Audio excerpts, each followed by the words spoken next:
अस्सलाम वालेकुम नाज़रीन, आप देख रहे हैं गेट सोल यूट्यूब चैनल। मेरा नाम मुजतबा फ़ारूक अवान है। आप लोगों के साथ रियल एस्टेट से रिलेटेड चीज़ों को मैं डिस्कस कर रहा हूँ और रियल एस्टेट ही का मैंने आपके साथ एक वादा किया था कि मैं इंशाल्लाह आपको कुछ स्लैब्स बना के दे दूँगा कि आप अगर कितनी अमाउंट जो है वो मंथली सेविंग कर रहे हैं तो आपको किस तरफ जो है वो अपनी अपनी इन्वेस्टमेंट करनी चाहिए, कहाँ पे आपको पार्टनरशिप की ज़रूरत है और कहाँ पे आपको पार्टनरशिप की ज़रूरत नहीं है, कहाँ पे आप एक सोलो को लेके चल सकते हैं और साथ में पार्टनरशिप को लेके चल सकते हैं, कहाँ पे आपकी नीड कहाँ पे एग्जिस्ट करती है और नीड कैसे आपने डिफाइन करनी है। तो इस तरह की बहुत सारी चीज़ें इंशाल्लाह आपके साथ शेयर करूँगा। लेकिन आज मैंने आप लोगों के साथ थोड़ा सा सेविंग के हवाले से, अगर आपके पास सेविंग है और आप रियल एस्टेट के अंदर काम करना चाहते हैं या नहीं करना चाहते, दोनों सूरतों में आपने कहाँ पे कैसे इन्वेस्टमेंट्स करनी है, ये आप लोगों के साथ शेयर करने जा रहा हूँ। चैनल को सब्सक्राइब नहीं किया, चैनल को सब्सक्राइब कर लें, साथ में बने बेल आइकन बटन को ज़रूर प्रेस कर लीजिएगा ताकि हमारा हर आने वाला मैसेज आप तक बर वक्त पहुँच सके। मैं बात कर रहा हूँ जनाब आप लोगों के साथ कि वो स्लैब क्या हैं जिन स्लैब्स के अंदर जाके हम ये आइडेंटिफाई कर सकते हैं कि वेयर वी शुड इन्वेस्ट और हमारी फाइनेंशियल पोजीशन क्या होनी चाहिए जब हम अपने आप को एक रियल स्टेट के अंदर इन्वेस्टमेंट में लेके जाएं। सबसे पहली बात तो ये है कि अगर आपका किचन चल रहा है, आपके तमाम तर अखराजात जो घर के हैं, बच्चों की फ़ीस है, मेडिकल्स हैं, इसी तरह आपकी जितनी भी ज़रूरियात ज़िंदगी हैं, फ्यूल है गाड़ी के अंदर, मोटरसाइकिल का फ्यूल है, यूटिलिटी बिल्स हैं, ये तमाम तर चीज़ें माइनस करके अपनी इनकम से अगर आप कुछ सेव कर रहे हैं, आपके पास कुछ सेविंग जो है वो बच रही है और उस सेविंग का 50% आपकी जो सेविंग है उस सेविंग का भी 50% अमाउंट अगर आपके पास इस कैटेगरी में कहीं पे भी आती है तो आपने तब अपनी इन्वेस्टमेंट्स को स्टार्ट करना है, अपनी इन्वेस्टमेंट्स करनी है। सबसे पहली बात तो ये है कि स्लैब जो हमारा आता है वो स्लैब है हमारा 10 से 20 के दरमियान, यानी 10,000 से 20,000 रुपया आप महाना सेविंग का 50% अगर मार्जिन रखते हैं, आपके पास इतनी सेविंग आ जाती है कि आप 10 से 20,000 के दरमियान किसी जगह पे भी आपकी मंथली सेविंग होती है 50% कट ऑफ करके, तो फिर आपको जो है वो प्लॉट्स के अंदर और जो नए प्रोजेक्ट्स हाउसिंग सोसाइटीज़ जो हैं वो लॉन्च हो रही होती हैं या इस तरह के प्रोजेक्ट्स बन रहे होते हैं या आपके इलाके में कोई इस तरह के प्लॉट्स होते हैं, वहाँ पे आप लोगों ने जो है वो इन्वेस्टमेंट्स करनी है। और डेफिनेटली ये सिंगल लैंडेड नहीं हो सकेगा, इसके लिए आपको एक पार्टनर की ज़रूरत होगी जो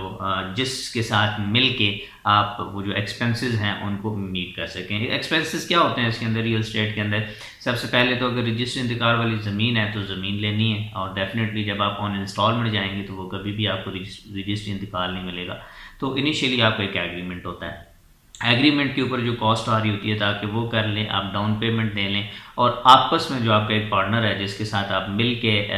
ये प्लॉट लेने जा रहे हैं उसके साथ आपका एक सॉलिड एग्रीमेंट हो कि जनाब हम ये प्लॉट ले रहे हैं, उसके अंदर ज़मीन की तमाम तर जो लीगल चीज़ें हैं उसको मेंशन करके एक एग्रीमेंट बना लिया जाए कि ये ज़मीन है, इसका खसरा फ़लाँ है, फ़लाँ चीज़ है, फ़लाँ है, इतने मरले है, लेफ़्ट पे ये है, राइट पे ये है, फ्रंट पे ये है, बैक पे ये है, पूरा एक उसका नक्शा बना के एक एग्रीमेंट डिज़ाइन कर लिया जाए। और उस एग्रीमेंट के अंदर जाके आप लोगों ने करना क्या होगा कि आपने एग्रीमेंट साइन कर लिया, अब आपने जितनी भी अमाउंट है, सपोज दैट कि एक प्लॉट है 10 लाख रुपए का और एक बंदा जो है वो 6 लाख रुपए जो है वो पे कर रहा है और एक बंदा 4 कर रहा है, तो इसी रेशो के साथ जो ऊपर प्रॉफिट आएगा वो डिवाइड होगा 6:4 के साथ जो है आप डिवाइड करेंगे, 2:3 भी इसको कहते हैं। तो बहरहाल जो भी आपको अंडरस्टैंडिंग बनती है तो उसके साथ आप ये करेंगे। तो जब आप एग्रीमेंट कर लेते हैं ना एक चीज़ को लेकर, तो रजिस्ट्री इंतकाल तो डेफिनेटली आपके पास भी नहीं है, आपके पास कंपनी के साथ एक एग्रीमेंट है जिससे आप प्लॉट ले रहे हैं ऑन इंस्टॉलमेंट। सो आप इंस्टॉलमेंट भी पे कर रहे हैं, आप इधर से भी सेफ हैं उधर से भी सेफ हैं, तो आपकी जो अमाउंट है वो डेफिनेटली जब वहाँ पे डेवलपमेंट्स होंगी, जब वहाँ पे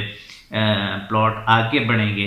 प्लॉट्स की कीमतें बढ़ेंगी या वहाँ पे आबादी आना शुरू हो जाएगी, अगर कमर्शियल है तो कमर्शलाइजेशन वहाँ पे स्टार्ट हो जाएगी, काम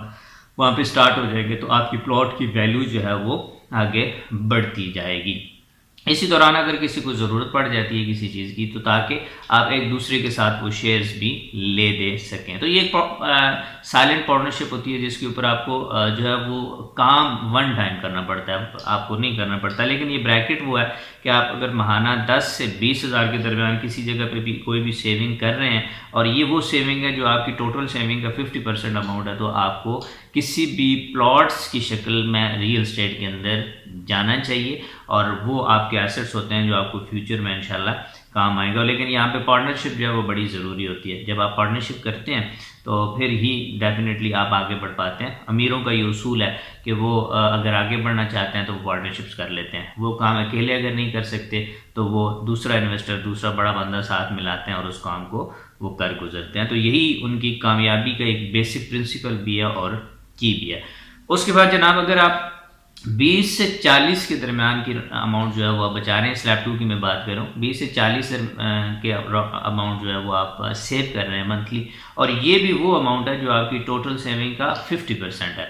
तो फिर आपको प्लॉट्स ही की तरफ जाना चाहिए। अब वो डेफिनेटली आप सोसाइटीज़ के अंदर जाके प्लॉट्स ले लें, वो आप अपने इलाके में कहीं पे कोई इस तरह की प्लॉटिंग आपको मिलती है वहाँ पे ले लें, जहाँ पे रजिस्ट्री इंतकाल है, आपके इलाके में कुछ सोसाइटी बन रही है वहाँ पे ले लें, या आप रावलपिंडी, इस्लामाबाद, लाहौर, कराची किसी भी बड़े शहर के अंदर जाके आप प्लॉट ले लें। यहाँ पे दोनों सूरतें एग्जिस्ट कर सकती हैं। जितनी महंगी सोसाइटी के अंदर आप प्लॉट लेंगे डेफिनेटली इतना आप स्लैब 1 के अंदर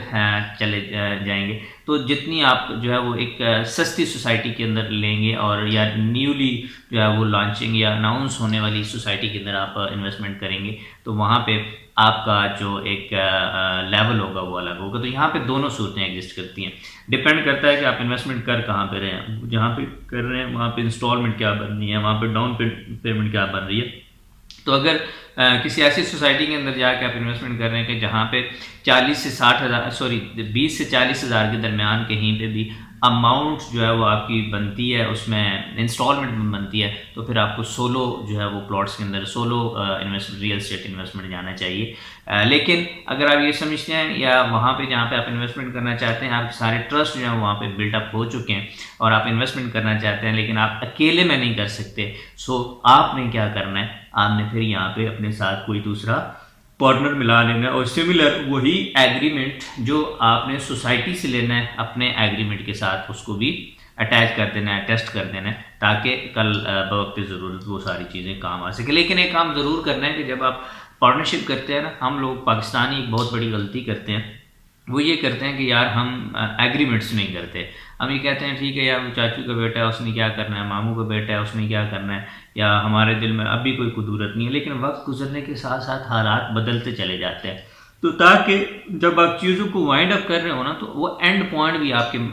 पेपर्स के ऊपर लिखा हुआ होना चाहिए कि यार वो बंदा स्किप करना चाहिए या उसको क्लोज करना चाहे तो हमारा तरीक़ेकार ये होगा। तो अगर आप इस तरह की इन्वेस्टमेंट करना चाहते हैं, आप हमारे पास भी आ सकते हैं। इंशाल्लाह हम आपको एक इस तरह के बहुत अच्छे अच्छे एग्रीमेंट्स भी बना के देंगे, आपको इन्वेस्टमेंट अपॉर्चुनिटीज़ भी बताएंगे, और आपको ये बताएंगे कि यार आपने अगर इन्वेस्टमेंट्स करनी है तो किस तरीके से करनी है, कहाँ पर करनी है, और कहाँ पर आप अपनी इन्वेस्टमेंट्स को सिक्योर रख सकते हैं। तो ये अभी तक मैंने 2 स्लैब्स आप लोगों के साथ डिस्कस की हैं। इंशाल्लाह नेक्स्ट स्लैब के अंदर भी आप लोगों के साथ बात करूंगा। एट दी एंड आपने अपने दोस्तों के साथ ज़रूर शेयर करना है। इंशाल्लाह ओवरसीज़ लोगों के लिए भी हमारी जो वीडियोज़ आती रहेंगी कि ओवरसीज़ अगर इन्वेस्टमेंट करना चाहते हैं तो उनको क्या करना चाहिए और वो किस तरीके से एग्रीमेंट्स कर सकते हैं। अल्लाह हाफिज़। की चीज़ों को आगे ले चल सकें। आज आप लोगों के साथ बात करनी है सेकंड फेज़ के अंदर। अगर आप उस फेज़ के अंदर आते हैं, यानी कि सेकंड स्लैब्स के अंदर आते हैं, तो वो स्लैब क्या है और उसके अंदर आपने कैसे इन्वेस्टमेंट्स करनी है। आपने चैनल को सब्सक्राइब नहीं किया, चैनल को सब्सक्राइब कर लें, साथ में बने बेल आइकन बटन को ज़रूर प्रेस कर लीजिएगा ताकि हमारा हर आने वाला मैसेज आप तक बर वक्त पहुँच सके। मैं बात कर रहा हूँ जनाब आप लोगों के साथ स्लैब्स की, रियल एस्टेट इन्वेस्टमेंट स्लैब्स की। रियल एस्टेट स्लैब्स के अंदर हमने पहला जो बात की थी वो था 10 से 20 हज़ार के दरमियान अगर आपकी सेविंग का 50% आता है तो आपने वहाँ पे इन्वेस्टमेंट्स करनी है। और इसी तरह अगर सेकंड स्लैब के अंदर आते हैं 20 से 40 हज़ार के दरमियान का अगर आपका आता है स्लैब आता है, यानी कि आपकी जो सेविंग है, सेविंग का 50% जो है वो आपका इस स्लैब के अंदर आता है, तो आप जो है किस रियल एस्टेट के लिए जो है वो एलिजिबल होते हैं और कहाँ पे आपको रियल एस्टेट इन्वेस्टमेंट्स करनी चाहिए, ये आज का हमारा मुद्दा होगा। जनाब, सबसे पहले बात तो यही अंडरस्टैंड करने वाली है कि हमने अपनी सेविंग्स को और हमने उस सेविंग की जो हमारी एक कंसिस्टेंसी चल रही है कि हम गुज़िश्ता कितने टाइम से इस स्लैब के अंदर जो है वो सेव कर रहे हैं। 20 से 40 हज़ार के दरमियान की एक सेविंग है। आप एवरेज इसको 30 हज़ार भी कह सकते हैं, लेकिन इसके दरमियान आप कब से जो है वो सेविंग कर रहे हैं और आगे जो एक्सपेक्टेड है वो सेविंग्स आपकी इंक्रीज़ होंगी, यहीं पे मेंटेन रहेंगी या डाउन जा सकती हैं। तो ये सारे फैक्टर्स जो हैं वो हम इंशाल्लाह आप लोगों के साथ जब आप 1 to 1 हमारे पास आएंगे तो हम आप लोगों के साथ शेयर करना शुरू कर देंगे। मैं बात कर रहा हूँ 20 से 40 हज़ार रुपये का आपके पास सेविंग है और आप मंथली सेविंग की मैं बात कर रहा हूँ, ये आप सेव कर सकते हैं। आपके एक्सपेंस, घर के किचन के सारे एक्सपेंस माइनस करके आप ये 20 से 40 हज़ार रुपये की इन्वेस्टमेंट्स करते हैं तो आप एक अंदाज़ा लगा लें ना खुद से कि अगर आज आप 10 हज़ार रुपये की कमेटी डालते हैं एक साल के लिए, तो 10 हज़ार में एक साल के बाद जो आपके पास पैसे होंगे वो 1,20,000 रुपये होगा। तो 20 अगर 2,000 करते हैं 20 हज़ार करते हैं तो वो 2,40 हो जाएगा। इसी तरह जितना आप बढ़ते जाते हैं तो आपकी अमाउंट बनती है। सो अगर आप 20 से 40 के दरमियान आते हैं तो आपको ये तो देख लेना चाहिए कि यार आप प्लॉट्स के अंदर सोसाइटीज़ के अंदर जाके और उन सोसाइटीज़ के अंदर जो अभी प्री लॉन्च में है या बिल्कुल शुरू में है या उनके जो ब्लॉक्स हैं वो बड़े सस्ते दामों जो हैं वो मिल रहे हैं, वहाँ पे जाके आपको इन्वेस्टमेंट्स करनी चाहिए। सो इन्वेस्टमेंट्स जब आप वहाँ पे करेंगे तो डेफिनेटली अब हर सोसाइटी का एक क्राइटेरिया एक है, अलग है, हर सोसाइटी का रेट अलग है, प्राइसेस अलग हैं, बाकी भी जितने मामलात होते हैं उसके अंदर वो डिफरेंट हैं। वो हर बंदा या हर सोसाइटी या हर प्रोजेक्ट या हर सिटी अपने मुताबिक चीज़ों को डिज़ाइन कर रहा होता है। Depend on buying, depends on cost, development cost, location, बहुत सारी चीज़ें इसके अंदर मैटर करती हैं। तो ये चीज़ जो है आपने माइंड में रख के कि कौन सी सोसाइटी के अंदर जाना है। तो यहाँ पे आप एलिजिबल हो सकते हैं किसी वन सोसाइटी के लिए भी, यानी किसी एक सोसाइटी के अंदर जाके आप इन्वेस्टमेंट्स करने के लिए एलिजिबल भी हो सकते हैं। और ये भी हो सकता है कि कहीं पे आप 5 मरले का अगर प्लॉट बाय कर रहे हैं तो वहाँ पे आप अकेले उसमें जो है वो ना हो सकें, तो क्योंकि ये डिपेंड करता है। बहरहाल इसके अंदर दोनों ऑप्शन जो है जनाब मौजूद हैं। पार्टनरशिप के साथ भी आप इन्वेस्टमेंट्स कर सकते हैं और दूसरा जो आप इन्वेस्टमेंट कर सकते हैं वो विदाउट पार्टनरशिप भी कर सकते हैं। डिपेंड क्या करता है कि आप कहाँ पे कर रहे हैं। करना चाहें तो आप हमारे साथ भी रब्ता कर सकते हैं। अच्छा जनाब, आज मैं बात करूँगा 4th स्लैब के अंदर कि अगर आप 4th स्लैब के अंदर आते हैं तो फिर आपको कहाँ पे इन्वेस्टमेंट्स करनी चाहिए और वहाँ से आपको रेवेन्यू कैसे जनरेट होगा। ये मैं सारी चीज़ें आप लोगों के साथ जो है इंशाल्लाह शेयर करता रहूँगा। अच्छा जनाब, हमने पहले बात की थी कि 20 से 40 हज़ार तक अगर आपकी सेविंग्स हैं तो क्या होगा, 40 से 60 में अगर हैं तो कहाँ पे आपको इन्वेस्टमेंट्स करनी चाहिए। आज हम बात कर रहे हैं कि 60 हज़ार से ऑनवर्ड कहीं तक भी आपके पास इन्वेस्टमेंट्स हैं तो आपने उनको कैसे लेके चलना है। मतलब कि जो आपकी सेविंग बनती है वो 60 हज़ार या इससे आगे की कोई अमाउंट भी आप मंथली सेविंग कर रहे हैं और फिर ज़हन में रखिएगा कि जो आपकी सेविंग है उसका 50% ये वाली अमाउंट बनती है तो फिर आपको क्या करना चाहिए, आपको कहाँ पे इन्वेस्टमेंट्स करनी चाहिए। आप जानते हैं do not put all the eggs in one basket, ठीक है। और यही बिज़नेस का उसूल भी है कि आपने बड़े अच्छे तरीके से चीज़ों को लेके चलना होता है। चैनल को सब्सक्राइब नहीं किया, चैनल को सब्सक्राइब कर लें, साथ में बने बेल आइकन बटन को ज़रूर प्रेस कर लीजिएगा ताकि हमारा हर आने वाला मैसेज आप तक बर वक्त पहुँच सके। और इसी तरह दोस्तों के साथ शेयर करना मत भूलें, कमेंट करना मत भूलें, लाइक करना मत भूलें। और अगर आप ओवरसीज़ हैं, बाहर से सुन रहे हैं और रियल एस्टेट में इन्वेस्टमेंट करना चाह रहे हैं और ये देख रहे हैं कि यार आपको सही तरह की कोई इन्फॉर्मेशन नहीं मिल रही, स्पेशली आप चकवाल से बिलोंग करते हैं, मंदर चकवाल रोड किसी गांव से बिलोंग करते हैं, चकबेली, डुडियाल चकबेली और इसमें किसी गांव से किसी भी मज़हबात से बिलोंग करते हैं और आपने रावलपिंडी और चकवाल में आपने इन्वेस्टमेंट्स करनी है और फ्रॉड से, धोखे से बचना है तो आप हमारे स्क्रीन पर चल रहा है नंबर, इसके ऊपर भी आप कांटेक्ट कर सकते हैं। डिस्क्रिप्शन बॉक्स में भी नंबर मौजूद होगा। होपफुली मैं इंशाल्लाह कोशिश करूँगा कि कमेंट सेक्शन के अंदर भी नंबर ड्रॉप कर दूँ। तीनों में से कहीं से भी आप इजीली जो है हमारा नंबर उठा सके कर सकते हैं। अच्छा जरा बात कर रहे हैं हम आप लोगों के साथ कि अगर 60 हज़ार से ज़्यादा आपके पास मंथली सेविंग आती है और ये वो सेविंग है जो आपकी सेविंग का 50% है, 50% अमाउंट बनती है, तो फिर आपको जो है ऐसे प्लॉट्स के अंदर जाना चाहिए, वहाँ पे आपको इन्वेस्टमेंट्स करनी चाहिए कि जो रेडी टू कंस्ट्रक्शन प्लॉट्स होते हैं। कुछ सोसाइटीज़ ऐसी होती हैं, कोई ऐसी जगह होती हैं कि जहाँ पे आपको इंस्टॉलमेंट बेस्ड प्लॉट्स मिल रहे होते हैं लेकिन रेडी टू कंस्ट्रक्शन होते हैं। आप उनको ले के यानी फर्स्ट इंस्टॉलमेंट दे के या डाउन पेमेंट दे के उसके ऊपर अपनी कंस्ट्रक्शन स्टार्ट कर सकते हैं। तो आपको उस के अंदर जाना चाहिए, या एक तो इसके अंदर आपको एक बन सकता है, लेकिन इसके साथ साथ फिर डेफिनेटली एक सेकंड है, दो ऑप्शन यहाँ पे बनते हैं। अगर आप रेडी टू कंस्ट्रक्शन प्लॉट्स के अंदर जाते हैं, मतलब कि जो प्लॉट्स जो हैं वो बन चुके हैं, जो उनके अंदर अगर आप जाते हैं तो आपको ये बात तो ज़रूर ज़हन में रखनी चाहिए कि या तो आपने उसको फ़ौरन जो है वो लेके 3-4 महीने के गैप के साथ ट्रेड करना है, या दूसरा ये है कि उसके ऊपर आपने कंस्ट्रक्शन शुरू करनी है, उसको मज़ीद जो है आपने उसके अंदर वैल्यू ऐड करके मज़ीद महंगा करके आपने सेल करना है। डिपेंड करता है कि आपके पास, एक तो ये है ना कि सेविंग्स की मैं बात करूँ, इसके अलावा आपके पास बैक एंड पे फंड्स क्या हैं। अगर आप खुद उस चीज़ को मैनेज नहीं कर सकते तो फिर दूसरा ऑप्शन इसके अंदर आता है कि आप रेडी टू कंस्ट्रक्ट प्लॉट के अंदर जाएं और साथ में आप एक अपना पार्टनर मिला लें जो उसके ऊपर कंस्ट्रक्शन करे, उसके साथ एक म्यूचुअल एग्रीमेंट कर लें कि जनाब प्लॉट मेरा है, कंस्ट्रक्शन आप करें,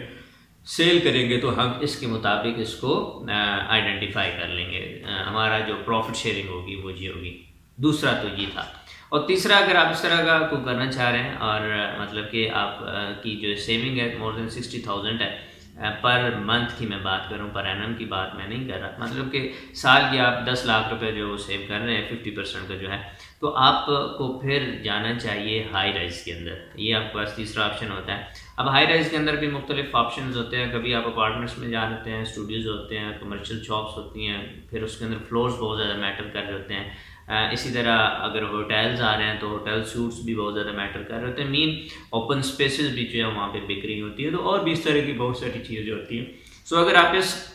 के अंदर आते हैं तो ये आपके पास थर्ड ऑप्शन होता है कि जिसके अंदर आपने सिंपल अपनी इंस्टॉलमेंट्स देनी होती हैं और टाइम टू टाइम जो है वो अपने प्रोजेक्ट की उसकी वैल्यू बढ़ती चली जाती है। इसमें आप इजी ये हो जाते हैं कि आपको कोई किसी तरह का काम नहीं करना पड़ता, आपको सिंपल आपने एक यूनिट लिया और उसकी इंस्टॉलमेंट पे करना पड़ती हैं, वो आप पे करते हैं, बाकी कंपनी जाने उसके काम जाने वो उसको करती रहती है। तो इन तीनों ऑप्शंस में सबसे बेहतरीन जो ऑप्शन लगता है ना एक बिजनेसमैन के लिए जो अपना काम करता है और मंथली तकरीबन इतना सेव करता है, उसके लिए, एक जॉब होल्डर के लिए जिसकी अच्छी सैलरी और वो इतनी सेविंग कर लेता है महीने की,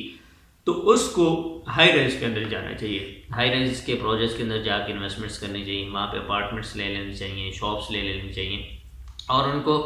जब वो रेडी होते हैं तो फिर उनको ट्रेडिंग फार्म के अंदर भी लेके आना चाहिए। तो ये एक आपके पास जो है वो फोर्थ स्लैब के अंदर ये वाले लोग आते हैं। इसके बाद जनाब हम बात करेंगे कि अगर आपके पास एक हैंडसम अमाउंट पड़ी हुई है और आप उसको इन्वेस्ट करना चाहते हैं कहीं पे भी रियल एस्टेट के अंदर, और आप ओपन लैंड के अंदर जाके इन्वेस्टमेंट करना चाहते हैं, आप एग्रीकल्चर लैंड के अंदर इन्वेस्टमेंट करना चाहते हैं, आप कमर्शियल लैंड किसी भी अपनी सिटी के अंदर जाके करना चाहते हैं, तो उसमें आपको क्या करना चाहिए। हमने पहले बात की थी कि 20 से 40 हज़ार तक अगर आपकी सेविंग्स हैं तो क्या होगा, 40 से 60 में अगर हैं तो कहाँ पे आपको इन्वेस्टमेंट्स करनी चाहिए। आज हम बात कर रहे हैं कि 60,000 से ऑनवर्ड कहीं तक भी आपके पास इन्वेस्टमेंट्स हैं तो आपने उनको कैसे लेके चलना है। मतलब कि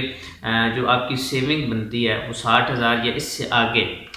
की कोई अमाउंट भी आप मंथली सेविंग कर रहे हैं, और फिर ध्यान में रखिएगा कि जो आपकी सेविंग है उसका 50% ये वाली अमाउंट बनती है, तो फिर आपको क्या करना चाहिए, आपको कहाँ पे इन्वेस्टमेंट्स करनी चाहिए। आप जानते हैं do not put all the eggs in one basket, ठीक है, और यही बिजनेस का उसूल भी है कि आपने बड़े अच्छे तरीके से चीज़ों को लेके चलना होता है। चैनल को सब्सक्राइब नहीं किया, चैनल को सब्सक्राइब कर लें, साथ में बने बेल आइकन बटन को ज़रूर प्रेस कर लीजिएगा ताकि हमारा हर आने वाला मैसेज आप तक बर वक्त पहुँच सके। और इसी तरह दोस्तों के साथ शेयर करना मत भूलें, कमेंट करना मत भूलें, लाइक करना मत भूलें। और अगर आप ओवरसीज़ हैं, बाहर से सुन रहे हैं और रियल एस्टेट में इन्वेस्टमेंट करना चाह रहे हैं और ये देख रहे हैं कि यार आपको सही तरह की कोई इन्फॉर्मेशन नहीं मिल रही, स्पेशली आप चकवाल से बिलोंग करते हैं, मंदिर चकवाल रोड किसी गांव से बिलोंग करते हैं, चकबेली, डुडियाल चकबेली और इसमें किसी गांव से, किसी भी मज़हब से बिलोंग करते हैं और आपने रावलपिंडी और चकवाल में आपने इन्वेस्टमेंट्स करनी है और फ्रॉड से, धोखे से बचना है, तो आप हमारे स्क्रीन पर चल रहा है नंबर, इसके ऊपर भी आप कॉन्टैक्ट कर सकते हैं। डिस्क्रिप्शन बॉक्स में भी नंबर मौजूद होगा। होपफुली मैं इंशाल्लाह कोशिश करूँगा कि कमेंट सेक्शन के अंदर भी नंबर ड्रॉप कर दूँ, तीनों में से कहीं से भी आप इजीली जो है हमारा नंबर उठा सके कर सकते हैं। अच्छा जरा बात कर रहे हैं हम आप लोगों के साथ कि अगर 60,000 से ज़्यादा आपके पास मंथली सेविंग आती है, और ये वो सेविंग है जो आपकी सेविंग का 50% है, 50% अमाउंट बनती है। तो फिर आपको जो है ऐसे प्लॉट्स के अंदर जाना चाहिए, वहाँ पे आपको इन्वेस्टमेंट्स करनी चाहिए कि जो रेडी टू कंस्ट्रक्शन प्लॉट्स होते हैं। कुछ सोसाइटीज़ ऐसी होती हैं, कोई ऐसी जगह होती हैं कि जहाँ पे आपको इंस्टॉलमेंट बेस्ड प्लॉट्स मिल रहे होते हैं लेकिन रेडी टू कंस्ट्रक्शन होते हैं। आप उनको लेके यानी फर्स्ट इंस्टॉलमेंट दे के या डाउन पेमेंट दे के उसके ऊपर अपनी कंस्ट्रक्शन स्टार्ट कर सकते हैं। तो आपको उस के अंदर जाना चाहिए, या एक तो इसके अंदर आपको एक बन सकता है, लेकिन इसके साथ साथ फिर डेफिनेटली एक सेकंड है, दो ऑप्शन यहाँ पे बनते हैं। अगर आप रेडी टू कंस्ट्रक्शन प्लॉट्स के अंदर जाते हैं, मतलब कि जो प्लॉट्स जो हैं वो बन चुके हैं जो, उनके अंदर अगर आप जाते हैं तो आपको ये बात तो ज़रूर ज़हन में रखनी चाहिए कि या तो आपने उसको फ़ौरन जो है वो लेके 3-4 महीने के गैप के साथ ट्रेड करना है, या दूसरा ये है कि उसके ऊपर आपने कंस्ट्रक्शन शुरू करनी है, उसको मज़ीद जो है आपने उसके अंदर वैल्यू ऐड करके मज़ीद महंगा करके आपने सेल करना है। डिपेंड करता है कि आपके पास, एक तो ये है ना कि सेविंग्स की मैं बात करूँ, इसके अलावा आपके पास बैक एंड पे फंड्स क्या हैं। अगर आप खुद उस चीज़ को मैनेज नहीं कर सकते तो फिर दूसरा ऑप्शन इसके अंदर आता है कि आप रेडी टू कंस्ट्रक्ट प्लॉट के अंदर जाएं और साथ में आप एक अपना पार्टनर मिला लें जो उसके ऊपर कंस्ट्रक्शन करे, उसके साथ एक म्यूचुअल एग्रीमेंट कर लें कि जनाब प्लॉट मेरा है, कंस्ट्रक्शन आप करें, सेल करेंगे तो हम इसके मुताबिक इसको आइडेंटिफाई कर लेंगे, हमारा जो प्रॉफिट शेयरिंग होगी वो ये होगी। दूसरा तो ये था। और तीसरा, अगर आप इस तरह का को करना चाह रहे हैं और मतलब कि आप की जो सेविंग है मोर देन 60,000 है पर मंथ की मैं बात करूं, पर एनम की बात मैं नहीं कर रहा, मतलब कि साल की आप 10 लाख रुपए जो सेव कर रहे हैं 50% का जो है, तो आपको फिर जाना चाहिए हाई राइज के अंदर। ये आपके पास तीसरा ऑप्शन होता है। अब हाई राइज के अंदर भी मुख्तलिफ ऑप्शन होते हैं, कभी आप अपार्टमेंट्स में जाते हैं, स्टूडियोज़ होते हैं, कमर्शियल शॉप्स होती हैं, फिर उसके अंदर फ्लोर्स बहुत ज़्यादा मैटर कर रहे होते हैं। इसी तरह अगर होटल्स आ रहे हैं तो होटल सूट्स भी बहुत ज़्यादा मैटर कर रहे होते हैं, मीन ओपन स्पेसेस भी जो है वहाँ पे बिक्री होती है, तो और भी इस तरह की बहुत सारी चीज़ें होती हैं। सो अगर आप इस के अंदर आते हैं तो ये आपके पास थर्ड ऑप्शन होता है कि जिसके अंदर आपने सिंपल अपनी इंस्टॉलमेंट्स देनी होती हैं और टाइम टू टाइम जो है वो अपने प्रोजेक्ट की उसकी वैल्यू बढ़ती चली जाती है। इसमें आप इजी ये हो जाते हैं कि आपको कोई किसी तरह का काम नहीं करना पड़ता, आपको सिंपल आपने एक यूनिट लिया और उसकी इंस्टॉलमेंट पे करना पड़ती हैं, वो आप पे करते हैं, बाकी कंपनी जाने उसके काम जाने वो उसको करती रहती है। तो इन तीनों ऑप्शंस में सबसे बेहतरीन जो ऑप्शन लगता है ना एक बिजनेसमैन के लिए जो अपना काम करता है और मंथली तकरीबन इतना सेव करता है, उसके लिए, एक जॉब होल्डर के लिए जिसकी अच्छी सैलरी और वो इतनी सेविंग कर लेता है महीने की, तो उसको हाई राइज के अंदर जाना चाहिए। हाई राइज के प्रोजेक्ट्स के अंदर जाके इन्वेस्टमेंट्स करनी चाहिए, वहाँ पे अपार्टमेंट्स ले लेनी चाहिए, शॉप्स ले लेनी चाहिए, और उनको जब वो रेडी होते हैं तो फिर उनको ट्रेडिंग फार्म के अंदर भी लेके आना चाहिए। तो ये एक आपके पास जो है वो फोर्थ स्लैब के अंदर ये वाले लोग आते हैं। इसके बाद जनाब हम बात करेंगे कि अगर आपके पास एक हैंडसम अमाउंट पड़ी हुई है और आप उसको इन्वेस्ट करना चाहते हैं कहीं पे भी रियल एस्टेट के अंदर, और आप ओपन लैंड के अंदर जाकर इन्वेस्टमेंट करना चाहते हैं, आप एग्रीकल्चर लैंड के अंदर इन्वेस्टमेंट करना चाहते हैं, आप कमर्शियल लैंड किसी भी अपनी सिटी के अंदर जाके करना चाहते हैं, तो उसमें आपको क्या करना चाहिए। इंशाल्लाह ये सारी चीज़ें आप लोगों के साथ शेयर करता रहूँगा। चैनल को सब्सक्राइब नहीं किया, चैनल को सब्सक्राइब कर लें, साथ में बने बेल आइकन बटन को ज़रूर प्रेस कर लीजिएगा ताकि हमारा इस तरह का बिजनेस मोटिवेटिव जो सो जनाब आप लोगों के साथ जो मेरी बात चल रही है वो ये था कि अगर आपके पास 10 से 20 हज़ार रुपया जो है वो आपकी सेविंग है पर मंथ, तो आपको किस में जाना चाहिए, 20 से 40, 40 से 60 और 60 से ऑनवर्ड जो है वो आपको किस तरह जाना चाहिए। आज हम बात करेंगे कि अगर आपके पास सरप्लस फंड्स पड़े हुए हैं तो इसमें फिर दो कैटेगरीज बनती हैं। एक वो बंदा कि जिसके पास सरप्लस फंड्स भी हैं और टाइम भी है, और दूसरा वो बंदा कि जिसके पास सरप्लस फंड्स तो हैं लेकिन टाइम नहीं है। तो इन दोनों को इंशाल्लाह हम डिस्कस करेंगे वन बाय वन करके। एक बंदा है जिसके पास सरप्लस फंड्स हैं 10 to 15 मिलियन या इससे भी अबव कहीं पे भी उसके पास हैं, तो उसके पास डेफिनेटली इन्वेस्टमेंट्स तो के मुख्तलिफ पॉइंट्स हैं। वो इंडस्ट्री के अंदर भी जाके इन्वेस्टमेंट्स कर सकता है, वो किसी रनिंग बिजनेस के अंदर जाके इन्वेस्टमेंट्स कर सकता है, वो रियल स्टेट के अंदर इन्वेस्टमेंट्स कर सकता है, हाई राइज के अंदर जाके कर सकता है, और हाउसिंग के अंदर जाके कर सकता है। लेकिन जिस चीज़ की ज़्यादा ज़रूरत है as compare to other all things for living, मैं बात कर रहा हूँ, ठीक है। इसमें हाई राइज की भी ज़रूरत है और इसी तरह हाउसिंग प्रोजेक्ट्स की भी बहुत ज़्यादा ज़रूरत है। सो हम तमाम दूसरे बिजनेसेस को जो है वो सेट असाइड करके, हम चूँकि रियल स्टेट से रिलेटेड बात कर रहे हैं तो इसके ऊपर बात करेंगे। अगर आपके पास 10 मिलियन और इससे अबव कोई बजट पड़ा हुआ है तो आपको हमेशा ये सोचना चाहिए कि मैं शॉर्ट टर्म इन्वेस्टमेंट्स करके मैक्सिमम प्रॉफिट कहाँ पे ले सकता हूँ। लाइक कि मैं 1 साल की इन्वेस्टमेंट करता हूँ, यानी कि मैं ये इन्वेस्टमेंट करता रहूँ और 1 साल के बाद मुझे इसका रिटर्न भी मिल जाए और कैश इन हैंड हो, तो उस वक्त क्या पॉसिबिलिटी मेरे पास बन सकती है। दूसरा ये है कि मैं इसका रेंटल एंजॉय कर सकता हूँ। और तीसरा ये हो सकता है कि यार ठीक है, मैंने इन्वेस्टमेंट भी कर दिया, अब जो लोग काम कर रहे हैं वो करते रहें। तो हम दोनों तीनों पॉइंट्स को डिस्कस करते हैं। Number 1, short term investment. अगर मैक्सिमम 1 ईयर की आप इन्वेस्टमेंट करना चाहते हैं और आफ्टर 1 ईयर या विद इन 1 ईयर जो है वो आप उससे एक अच्छा रेवेन्यू जो है वो जनरेट करना चाहते हैं, तो फिर आपके पास एक ऑप्शन जो है वो बड़ा इंपॉर्टेंट होता है कि आप जनाब हाउसिंग में जाएँ, प्लॉट लें, कंस्ट्रक्शन करें और उसको सेल करें। लाइक आप बैरियर चले जाएँ, DHA चले जाएँ या किसी भी रिनाउंड सोसाइटी के अंदर चले जाएँ, रावलपिंडी, इस्लामाबाद में, जहाँ पे बेसिकली बायर का जो वॉकिंग थ्रू है ना वो ज़्यादा है। आप उस सोसाइटी में चले जाएँ, वहाँ पे जाके अच्छी लोकेशन पे एक 5 मरले का प्लॉट लें, उसकी अच्छी सी डिज़ाइनिंग करवाएं मॉडर्न वेज के साथ और उसके ऊपर कंस्ट्रक्शन शुरू कर दें। ये उन लोगों के लिए जिनके पास टाइम है। कंस्ट्रक्ट करेंगे तो आपको एक 5 मरले का घर बनाते हुए ऑलमोस्ट जो टाइम लगता है वो ऑलमोस्ट मैं बता रहा हूँ 6 to 8 मंथ्स लगते हैं और उसका जो सेलिंग टाइम होता है 2 to 3 मंथ्स होता है। तो लाइक अगर हम 8 महीनों के अंदर कंस्ट्रक्शन कर रहे हैं और 3 महीने दरमियान मज़ीद ऐड करते हैं तो 11 से 1 साल के दरमियान हम घर बना के सेल करके अपना एक अच्छा रेवेन्यू जो है वो आप लोग जनरेट कर सकते हैं। नंबर 1 तो ये है और ये सबसे बेहतरीन ऑप्शन होता है कि अगर आप खुद काम करना चाहते हैं रियल एस्टेट के अंदर, आप इन्वेस्टर भी हैं और आप इसको आगे लेके चलना भी चाहते हैं और शॉर्ट टर्म के लिए आप इन्वेस्टमेंट करना चाहते हैं। नंबर 2 ये कि आप किसी कंपनी के साथ कांटेक्ट करें जो कंपनी ऑलरेडी ये काम कर रही है, घर बना के दे रही है। तो वो कंपनी जब आप कांटेक्ट करेंगे तो वो आपको डेफिनेटली कुछ ऐसी कंपनीज होंगी, मुझे नहीं पता लेकिन हम तो करते हैं बहरहाल, कि आपको एक बजट बना के दे देगी कि सर 5 वाले का घर with plot all dues clear के साथ और फिर उसके ऊपर कंस्ट्रक्शन और ड्यूज़ क्लियर के साथ जो बनती है वो ये कॉस्ट कर रहा है। ठीक है, अगर आप हमें ये अमाउंट देते हैं हम आपके साथ इस परसेंटेज के साथ चलेंगे, हम दरमियान में अपने लिए कुछ भी नहीं रखेंगे लेकिन हम वो इन्वेस्टमेंट्स आपकी बिहाफ पे कर रहे होंगे जो आप हमें कंपनी के अकाउंट में भेजेंगे। सो जब ये एक प्रोसेस के साथ आप जाते हैं ना, उसमें ये होता है कि आप लोग बच जाते हैं अपना टाइम लगाने पे वहाँ पे, और दुनिया के अंदर बहुत सारे काम होते हैं जो आप लोग कर सकते हैं, तो आपका टाइम यहाँ पे सेव हो जाता है, आपका पैसा जो है वो वहाँ पे काम कर रहा होता है। टाइम ड्यूरेशन ऑलमोस्ट ये होता है, लेकिन वहाँ पे मैं ये समझ रहा हूँ क्योंकि कंपनीज काम कर रही होती हैं तो एवरी टाइम उनके साथ कुछ तरह की नेगोशिएशंस चल रही होती हैं, तो वो टाइम से पहले भी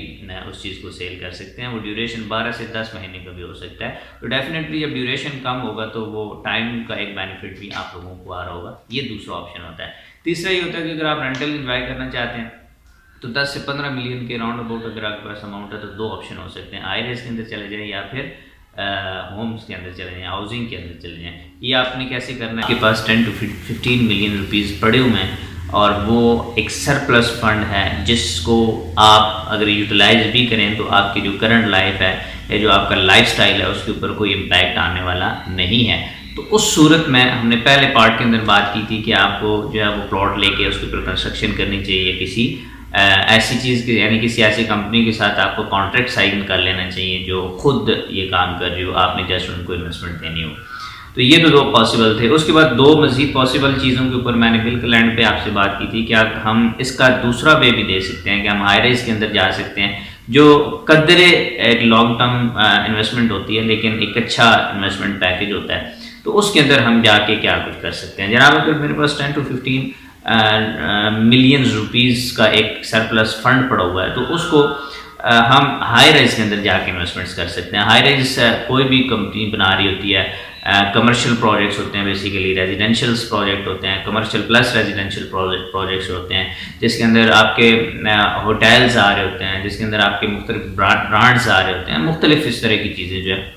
वो डेफिनेटली कंपनी जो है वो खुद अपने बिहाव पे खुद ही उन ब्रांड्स के साथ एग्रीमेंट कर रही होती है। तो अगर आपके पास सरप्लस फंड्स भी हैं और आप ये चाहते हैं कि यार हम किसी हाउसिंग में नहीं जाएं, बल्कि यार वहाँ से हम रेंटल सिर्फ इसका जो है मंथली बेस्ड इंजॉय करते रहें, या हमें रेंटल आता है तो हम उसके साथ कुछ और काम कर लेंगे, तो फिर आपको जनाब जो है वो हाई राइज के अंदर जाना चाहिए। हाई राइज में भी फिर डिपेंड करता है कि कैपेसिटी क्या है। कैपेसिटी हमारे पास अपार्टमेंट की है तो अपार्टमेंट में चले जाएं, हमारे पास होटल सूट की है तो होटल सूट में चले जाएं, हमारे पास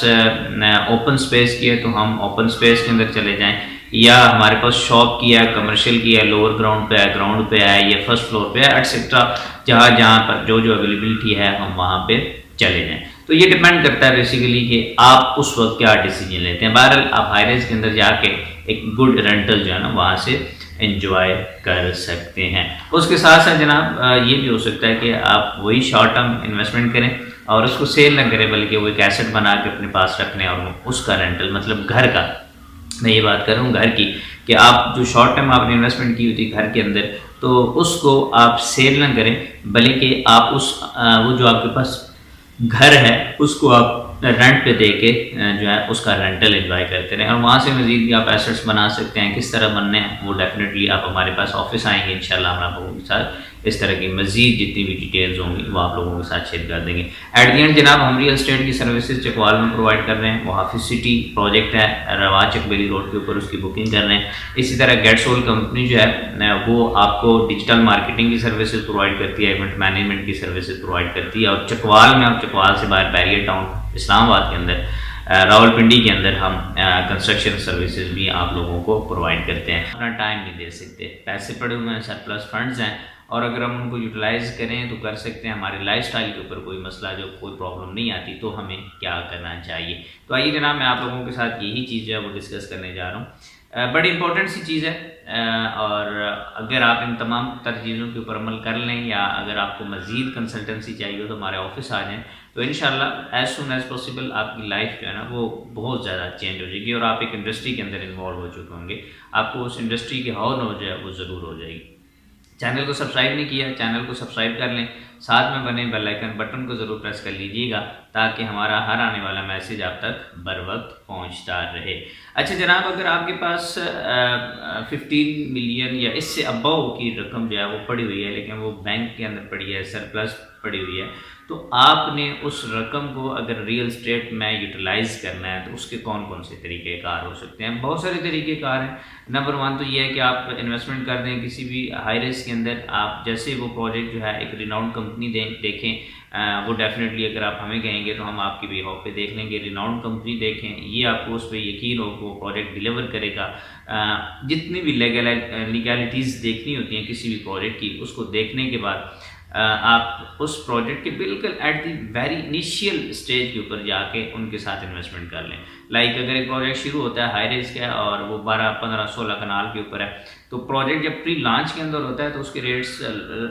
फ़र्ज़ करते हैं, सपोज करते हैं कि अगर 10,000 रुपये पर स्क्वायर फिट है, तो जब वो लॉन्च में जाएगा तो वो 15 से 20,000 के राउंड अबाउट कहीं पे कर रहा होगा। तो ये प्री लॉन्च के अंदर जाके आपने इन्वेस्टमेंट्स करनी है। और फिर जो आपने मिनिमम टाइम जो है वो अपना रखना है कि यार मुझे इसमें से जो है मुझे पूछना ही नहीं है जितना टाइम आपने देखना है, क्योंकि आपके पास टाइम नहीं है। नंबर 1, ठीक है, आप उसके मुताबिक चीज़ों को देखेंगे। जब आपके पास टाइम नहीं है, आपने इन्वेस्टमेंट कर दिया, तो आपने 3 साल, ये रियल एस्टेट के अंदर शॉर्ट टर्म इन्वेस्टमेंट समझी जाती है। ऑलमोस्ट 3 ईयर्स की जो होती है, 36 मंथ होते हैं, वैसे 32 मंथ कहे जाते हैं कि 32 to 36 मंथ की जो इन्वेस्टमेंट होती है ये बेसिकली रियल एस्टेट के अंदर शॉर्ट टर्म इन्वेस्टमेंट होती है। सो आपने इतना टाइम जो है ना वो वेट करना है। आपने डेवलपर को अपनी अमाउंट दे दी, उनसे रिगार्डिंगली चीज़ें जो हैं वो आपने लीगल डॉक्यूमेंटेशन सारी कंप्लीट करवा के अपने पास रख लिया है। अब उस प्रोजेक्ट के अंदर आप जो है वो उस चीज़ के जो है वो मालिक हैं। डेफिनेटली अगर आप प्री लॉन्च पे जाते हैं तो जो डेवलपर होता है उसके लिए भी आप एक बहुत बड़ा एसेट होते हैं, जिस वक्त पे आप उसके ऊपर ट्रस्ट कर रहे हैं, और ये सारी चीज़ें होती हैं। भारत जनाब आपको किसी भी हाई राइज प्रोजेक्ट के अंदर जाके इन्वेस्टमेंट करनी चाहिए। नंबर 1 ये। नंबर 2 ये कि आप अपनी एक कंपनी रजिस्टर्ड करवाएं, और कंपनी रजिस्टर्ड करवाने के साथ रियल एस्टेट की कंपनी करवाएं, कंस्ट्रक्शन की करवाएं, और आप वहाँ पे हाउसिंग में चले जाएं। 1 नहीं 2, 2 नहीं 3, यानी कि जो आपके पास कैपेसिटी है आप इतने प्लॉट्स लें, और उनमें से एक दो के ऊपर आप कंस्ट्रक्शन स्टार्ट कर दें। जैसे जैसे आप आगे चलते जाएंगे तो वो आपका एक अलग से कंपनी भी बन जाएगी और वो टोटल जो है वो मैनेजेबल हो जाएगी। अगर आप भी इन्वेस्टमेंट करना चाहते हैं रियल एस्टेट के अंदर, आप हमारे ऑफिस आ सकते हैं। किसी तरह की कोई भी सर्विसेज आपको रावलपिंडी इस्लामाबाद में चाहिए, चकवाल में चाहिए, तो हम आपको प्रोवाइड करेंगे। आपने हाउसिंग के अंदर जाना है जनाब। अगर आप मज़ीद अपना एक एसेट बनाना चाहते हैं, अपनी एक कंपनी बनाना चाहते हैं, मज़ीद जॉब्स क्रिएट करना चाहते हैं, तो this is the very best option कि आपको ज़रा हाउसिंग में जाना चाहिए और वहाँ पे जाके लो कॉस्ट हाउसिंग के ऊपर काम करके लोगों को घर प्रोड्यूस करके देनी चाहिए, कंस्ट्रक्ट करके देनी चाहिए, ताकि एक इंडस्ट्री के अंदर आप आ भी जाएंगे, आपकी एक हो जाएगी। फिर उसके बाद डेफिनेटली कंपनी टू कंपनी जो ग्रोथ होती हैं वहाँ पे एग्जिस्ट करते हैं। ये उन लोगों के लिए जिनके पास जनाब 10 to 15 मिलियन का फंड पड़ा नहीं हुआ, बल्कि इतना या इससे ज़्यादा उनके पास फंड्स पड़ा हुआ है और उनके पास टाइम नहीं है क्योंकि वो अपने बिज़नेस के अंदर मसरूफ़ हैं। डेफिनेटली बाकी भी दूसरे भी जो बिज़नेसेस हैं वो वहाँ से भी कुछ ना कुछ नहीं बल्कि बहुत ज़्यादा रेवेन्यू जो वो जनरेट कर रहे होंगे, उनको भी यूटिलाइज़ किया जा सकता है। फिर रियल एस्टेट के अंदर जो पार्टनरशिप डीड्स होती हैं, जो पार्टनरशिप्स हो रही होती हैं, जो इन्वेस्टर्स के साथ चीज़ें चल रही होती हैं, ये आगे चल के भी वो सारी उसको हेल्प आउट कर रही होती हैं और उसके जॉइंट हैंड के साथ ये सारी चीज़ें जो आ रही होती हैं। तो ये एक बड़ा बेहतरीन ऑप्शन होता है उन लोगों के लिए जिनके पास इससे ज़्यादा अमाउंट पड़ी हुई है। डेफिनेटली सेकंड ऑप्शन अगर दूसरी बिजनेसेस की हम बात करते हैं, वो कोई भी बिज़नेस कर सकते हैं, किसी भी इंडस्ट्री के अंदर जाके इन्वेस्टमेंट्स कर सकते हैं, वो माइनिंग कर सकते हैं, वो इंडस्ट्री कोई भी हो, फूड की इंडस्ट्री हो, किसी के अंदर भी वो कई स्टार्टअप्स में जाके इन्वेस्टमेंट कर सकते हैं। वो सारे इससे अलावा जो है वो रास्ते हैं। इंशाल्लाह मिलते हैं नेक्स्ट वीडियो में नेक्स्ट पैगाम के साथ। तब तक के लिए अल्लाह हाफिज़।